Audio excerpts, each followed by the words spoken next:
السلام علیکم۔ آج منگل ہے، دسمبر کی 9 تاریخ۔ میں ہوں خالد حمید، خبروں کے ایک بلٹن کے ساتھ۔ امریکہ کے صدر ڈونلڈ ٹرمپ نے بھارت پر نئے ٹیرف لگانے کا عندیہ دے دیا۔ صدر ٹرمپ نے وائٹ ہاؤس سے میٹنگ کے دوران وزیر خزانہ اسکاٹ بیسنٹ سے پوچھا کہ بھارت کو امریکہ میں چاول ڈمپ کرنے کی اجازت کیوں ہے۔ ٹرمپ نے کہا کہ انہیں محصولات ادا کرنے ہوں گے، کیا انہیں چاول پر چھوٹ ہے؟ امریکی وزیر خزانہ نے جواب دیا، ہم ابھی بھی بھارت کے تجارتی معاہدے پر کام کر رہے ہیں۔ واضح رہے کہ گزشتہ چند ماہ سے امریکہ اور بھارت کے تعلقات میں سرد مہری ہے۔ بھارت کی جانب سے امریکہ کے ساتھ تجارتی ڈیل فائنل نہ کرنے کے بعد امریکی صدر ٹرمپ نے بھارت پر ٹیرف 50% عائد کر دیا تھا۔ راولپنڈی اڈیالہ جیل میں ڈاکٹرز کی ٹیم نے عمران خان کا طبی معائنہ کیا ہے۔ جیل ذرائع کے مطابق پمس ہسپتال کے ڈاکٹرز کی ٹیم عمران خان کا طبی معائنہ کرنے کے لیے اڈیالہ جیل پہنچ گئی۔ جیل ذرائع کا کہنا ہے کہ ڈاکٹرز کی ٹیم نے بانی پی ٹی آئی کا مکمل طبی معائنہ کیا، جس کے بعد ٹیم جیل سے روانہ ہو گئی۔ جیل ذرائع کا کہنا ہے کہ طبی معائنے کی رپورٹ مرتب کر کے جیل حکام کو بھیج دی جائے گی۔ نیو یارک کے نومنتخب میئر زہران ممدانی نے گریسی مینشن منتقل ہونے کا اعلان کر دیا۔ گریسی مینشن 1799 سے قائم ہے۔ دوسری جنگ عظیم کے بعد سے یہ مینشن نیو یارک کے کئی میئرز کی رہائش گاہ کے طور پر استعمال رہا۔ خبروں کے مطابق گزشتہ روز زہران ممدانی نے بطور نیو یارک میئر عہدے کا چارج سنبھالتے ہی گریسی مینشن منتقل ہونے کا اعلان کیا تھا۔ زہران ممدانی نے اعلان کیا کہ گریسی مینشن منتقل ہونے کا فیصلہ ان کے اور اہل خانہ کی حفاظت اور اپنی تمام تر توجہ اپنے ایجنڈے کو نافذ کرنے کے حوالے سے ہے۔ پاکستان اور انڈونیشیا نے تجارت، ثقافت، صحت، تعلیم اور پیشہ ورانہ تربیت سمیت مختلف شعبوں میں تعلقات کو فروغ دینے کا فیصلہ کیا ہے۔ یہ فیصلہ اسلام آباد میں وزیر اعظم شہباز شریف اور انڈونیشین صدر پرابو وسبیانتو کے درمیان ملاقات کے دوران کیا گیا، جس کے بعد مفاہمت کی یادداشتوں پر دستخط کی تقریب بھی منعقد کی گئی۔ بعد ازاں مشترکہ پریس بریفنگ سے خطاب کرتے ہوئے وزیر اعظم نے انڈونیشین صدر کے ساتھ مل کر مختلف شعبوں میں تعاون کے لیے مقرر کردہ اہداف کے حصول کے لیے کام کرنے کی یقین دہانی کرائی۔ وزیر اعظم نے دو طرفہ تجارت کے حوالے سے کہا کہ دونوں طرفین نے پاکستان کی زرعی مصنوعات اور آئی ٹی سروسز کے ذریعے تجارتی توازن قائم کرنے کے لیے مشترکہ اقدامات پر تبادلہ خیال کیا۔ پاکستان اور انڈونیشیا کی تجارت کے 4.5 ارب ڈالر کا حجم زیادہ تر انڈونیشیا کے حق میں ہے۔ عالمی مالیاتی فنڈ IMF کی پاکستان کے بارے میں تازہ ترین جائزہ رپورٹ سے ظاہر ہوتا ہے کہ اگرچہ فوری معاشی گراوٹ کا خطرہ کم ہوا ہے، مگر ملک اب بھی کمزور ترقی، بھاری قرضوں اور گھریلو صارفین کے لیے محدود ریلیف کے ساتھ ایک تنگ معاشی استحکام کے راستے میں پھنسا ہوا ہے۔ IMF کی جانب سے کیے گئے تخمینے کے مطابق پاکستان کی معاشی شرح نمو سن 2024 میں 2.6% سے بڑھ کر سن 2026 تک 3.2% تک پہنچنے کی توقع ہے۔ یہ اضافہ بمشکل 24 کروڑ 5 لاکھ کی آبادی کی شرح نمو کے برابر ہے۔ پاکستان کی آبادی بھی تیزی سے بڑھ رہی ہے۔ سرکاری تخمینے سن 2025 کے وسط تک 2.55% کی شرح بتاتے ہیں۔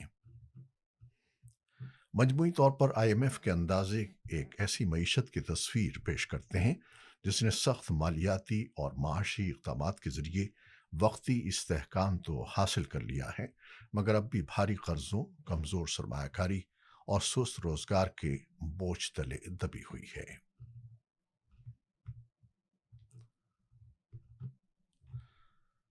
مڈل ایسٹ مانیٹر کی رپورٹ کے مطابق یہودی اخبار نے رپورٹ کیا ہے کہ ٹونی بلیئر اب اس کونسل کی رکنیت کے لیے زیر غور نہیں ہیں جس کی تجویز امریکی صدر ڈونلڈ ٹرمپ نے دی تھی۔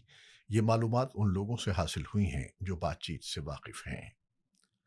ٹونی بلیئر واحد عوامی طور پر منسلک شخصیت تھے جب ٹرمپ نے غزہ کی جنگ کے بعد انتظام کے لیے اپنے 20 نکاتی منصوبے کا اعلان کیا تھا۔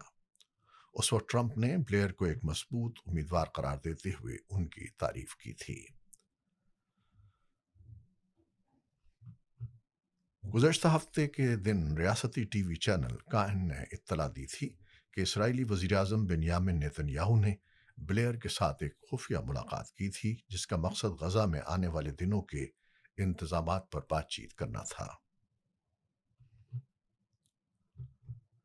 ذرائع کے مطابق یہ ملاقات علاقے کے بعد کے دنوں کی منصوبہ بندی سے متعلق وسیع اقدامات کا حصہ تھی۔ حماس کے عہدیدار نے بھی یہ زور دیا ہے کہ کسی بھی منصوبے میں بین الاقوامی فورس کے ذریعے فلسطینی مزاحمتی گروہوں کو زبردستی ہتھیار ڈالنے پر مجبور کرنا مسترد کیا گیا ہے اور کبھی زیر بحث نہیں آیا۔ انہوں نے کہا کہ حماس کو غزہ میں ممکنہ بین الاقوامی موجودگی کے مینڈیٹ کے بارے میں وضاحت نہیں ملی، اور یہ بھی نوٹ کیا کہ تحریک کا ماننا ہے کہ ممالک اس مشن پر متفق نہیں ہوں گے۔ یوکرین نے اپنا علاقہ چھوڑنے سے انکار کرتے ہوئے وائٹ ہاؤس کو ایک نظر ثانی شدہ امن منصوبہ پیش کرنے کی تیاری کی ہے۔ رپورٹ کے مطابق کیف امریکیوں کے لیے متبادل تجاویز پیش کرنے کا ارادہ رکھتا ہے۔ صدر ولادیمیر زیلنسکی نے دوبارہ کہا کہ وہ اپنا علاقہ نہیں چھوڑ سکتے، انہیں یوکرینی یا بین الاقوامی قانون کے تحت ایسا کرنے کا حق نہیں ہے۔ انہوں نے یہ باتیں پیر کو یورپی اور نیٹو رہنماؤں سے ملاقات کے دوران کی، جس کا مقصد امریکی حکومت کو اس امن منصوبے کی حمایت سے روکنا تھا جس میں یوکرین کے لیے بڑی قربانیاں شامل ہیں۔ اتحادی خدشہ رکھتے ہیں کہ یہ مستقبل میں دوبارہ حملے کے لیے یوکرین کو کمزور کر دے گا۔ اسی دوران شمال مغربی یوکرین کے شہر سومی پر روسی ڈرون حملے کے بعد رات بھر بجلی بند رہی۔ دوسری جانب یوکرین کے مغربی شہر ٹرنوپل میں روس کے ایک مہلک حملے میں ہلاکتوں کی تعداد میں اضافہ ہو رہا ہے۔ کرکٹ آسٹریلیا کی ریکی ٹیم انتظامات کا جائزہ لینے کے لیے قذافی اسٹیڈیم لاہور پہنچ گئی ہے اور ریکی ٹیم نے معمول کے دورے میں وینیوز کا جائزہ لیا ہے۔ ذرائع کے مطابق ریکی ٹیم نے قذافی اسٹیڈیم NCA اور LCCA گراؤنڈ کا بھی جائزہ لیا۔ ریکی ٹیم کو PCB اور سیکیورٹی حکام نے بریفنگ بھی دی۔ اس سے قبل کمشنر لاہور مریم خان نے بھی سیکیورٹی انتظامات پر آسٹریلین ریکی ٹیم کو بریفنگ دی۔ آسٹریلیا T20 ٹیم نے آئندہ ماہ کے آخر میں پاکستان کا دورہ کرنا ہے۔ پاکستان اور آسٹریلیا کے مابین 3 T20 میچز کی سیریز شیڈیولڈ ہے۔ واضح رہے کہ پاکستان ٹیم کو سری لنکا کے خلاف 7، 9 اور 11 جنوری کو T20 سیریز کھیلنا ہے، جبکہ جنوری کے آخر میں T20 سیریز کے لیے آسٹریلیا نے پاکستان کا دورہ کرنا ہے۔ یہ تھی وہ خبریں جو یوٹیوب چینل پر ہم نے آپ کے لیے پیش کی۔ آپ ہماری خبروں کو دیکھتے ہیں، شیئر کرتے ہیں اور اپنے کمنٹس میں اپنی محبتوں کا اور اپنی رائے کا اظہار کرتے ہیں، جس کے لیے ہم آپ کے بے حد ممنون ہیں۔ اپنی ان کاوشوں کو جاری رکھیے گا۔ خالد حمید کو اب اجازت دیجیے۔ اللہ حافظ۔